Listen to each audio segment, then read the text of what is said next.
यार इंटरनेट की दुनिया भी कमाल है। मतलब एक तरफ तो हम रोज मीम्स देखते हैं और भूल जाते हैं, लेकिन क्या हो जब एक छोटा सा इंटरनेट जोक देश के सबसे बड़े न्यूज़ चैनल्स की हेडलाइन बन जाए। जी हाँ, आज हम बात कर रहे हैं एक ऐसे नाम की जिसने आजकल हर जगह तहलका मचा रखा है। कॉकरोच जनता पार्टी। सुनने में एकदम अजीब है ना, लेकिन इसकी कहानी सच में बहुत ही पेचीदा और दिलचस्प है। चलिए समझते हैं कि कैसे एक मीम अचानक से इतनी बड़ी राष्ट्रीय बहस में बदल गया। तो चलिए सीधे मुद्दे पर आते हैं। आजकल हर किसी के दिमाग में बस यही सवाल घूम रहा है कि भाई ये कॉकरोच जनता पार्टी आखिर बला क्या है। मतलब एक कीड़े के नाम पर बनी पार्टी अचानक से इतनी सुर्खियों में कैसे आ गई। देखिए ये कोई आम खबर नहीं है। जब इंटरनेट का कोई ऐसा चुटकुला सीधे देश की राजनीति में एंट्री मार ले तो उसके पीछे की पूरी कहानी समझना तो बनता है, राइट। तो आइए मिलकर इस रहस्य से पर्दा उठाते हैं। तो असल में कॉकरोच जनता पार्टी, या जिसे लोग शॉर्ट में सीजेपी भी कह रहे हैं, वो कोई आम राजनीतिक दल नहीं है।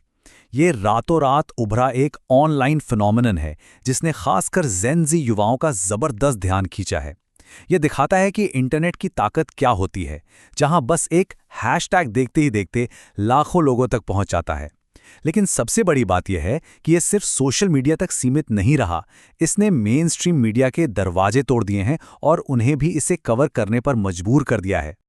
अब बात करते हैं इसके वायरल फिनोमिनन की कि आखिर ये फैला कैसे।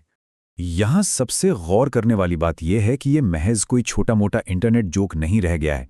बीबीसी न्यूज़ हिंदी, दी इंडियन एक्सप्रेस और इंडिया टुडे जैसी बड़ी संस्थाओं से लेकर स्टडी आईक्यू और रवीश कुमार जैसे दिग्गज इस पर चर्चा कर रहे हैं।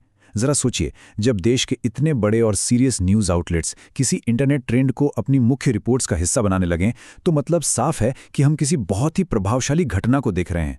अब जरा इस नंबर पर गौर कीजिए। 1.6 मिलियन यानी 16 लाख व्यूज। और पता है सबसे बड़ी बात क्या है? ये कोई हफ्तों या महीनों का डेटा नहीं है। राजनीतिक विश्लेषक आकाश बनर्जी के द देशभक्त चैनल पर सीजेपी से जुड़े बस एक वीडियो ने महज 18 घंटों के अंदर इतने व्यूज बटोर लिए। ये रफ्तारी अपने आप में सबूत है कि लोग इस अजीबोगरीब घटनाक्रम के बारे में जानने के लिए कितने ज्यादा उत्सुक हैं। तो सवाल उठता है कि इसकी उत्पत्ति कैसे हुई और इसमें सीजीआई की टिप्पणी का क्या रोल है। अगर मोजो स्टोरी की इस रिपोर्ट को देखें तो हमें इस पूरी कहानी का कैटलिस्ट यानी वो असली चिंगारी मिल जाती है। रिपोर्ट के मुताबिक ये पूरा ट्रेंड भारत के मुख्य न्यायाधीश यानी सीजेआई की एक विवादास्पद टिप्पणी के बाद भड़का। और हम तो जानते ही हैं कि जब भी किसी बड़े पद पर बैठे व्यक्ति का कोई बयान आता है तो इंटरनेट की जनता उसे कैसे अलग अलग रूप में ढाल देती है। बस उसी एक बयान ने ऑनलाइन समुदाय को ये नया और विचित्र नाम गढ़ने का मौका दे दिया। अगर हम इस पूरी घटनाओं की क्रोनोलॉजी को स्टेप बाय स्टेप समझें तो सबसे पहले था वो स्पार्क, सीजेआई का वो बयान। उसके तुरंत बाद आता है दूसरा चरण, एक भारी विस्फोट जहां कॉकरोच जनता पार्टी इंटरनेट के हर कोने में वायरल हो गई। और फिर आता है तीसरा और सबसे चौंकाने वाला चरण, सरकार का रिएक्शन। मोदी सरकार ने आधिकारिक तौर पर इस पार्टी पर ही प्रतिबंध लगा दिया। मतलब एक बयान से शुरू हुई बात मीम बनी और सीधा सरकारी बैन तक पहुंच गई। ये टाइमलाइन वाकई हैरान करने वाली है।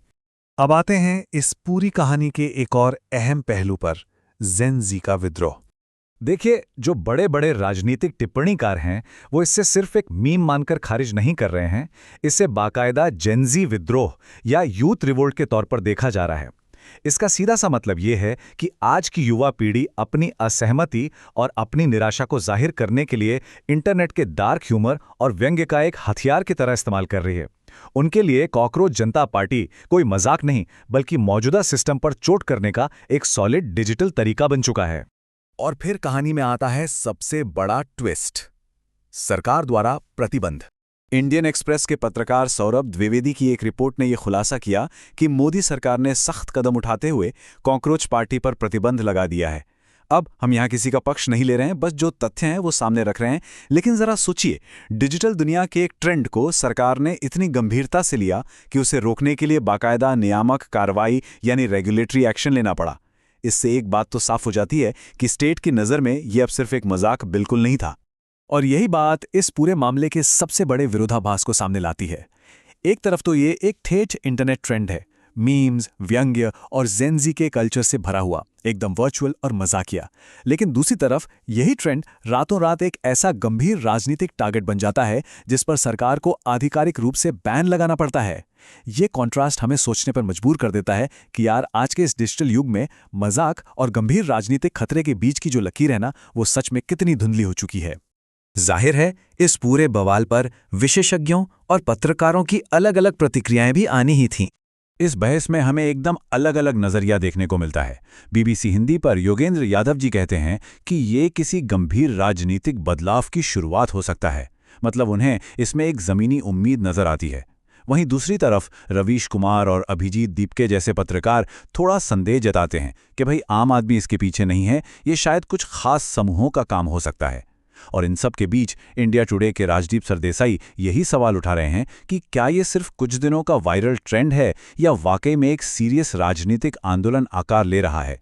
मतलब साफ है, एक्सपर्ट्स में भी इस मुद्दे को लेकर कोई एक राय नहीं है। तो अंत में हम सबके सामने सबसे बड़ा सवाल यही आकर खड़ा हो जाता है, क्या ये कॉकरोच जनता पार्टी इंटरनेट के इतिहास में बस एक और पल भर का वायरल ट्रेंड बनकर गुम हो जाएगी, या फिर हम इंटरनेट से चलने वाली राजनीति के एक बिल्कुल नए और स्थायी आंदोलन की शुरुआत देख रहे हैं। देखिए, इंटरनेट और राजनीति का ये खेल लगातार इवॉल्व हो रहा है, इसलिए सवाल पूछते रहना बहुत जरूरी है। आज के इस दिलचस्प विश्लेषण में हमारे साथ जुड़ने के लिए आपका बहुत बहुत शुक्रिया। आगे भी ऐसी मुद्दों की तह तक जाते रहेंगे।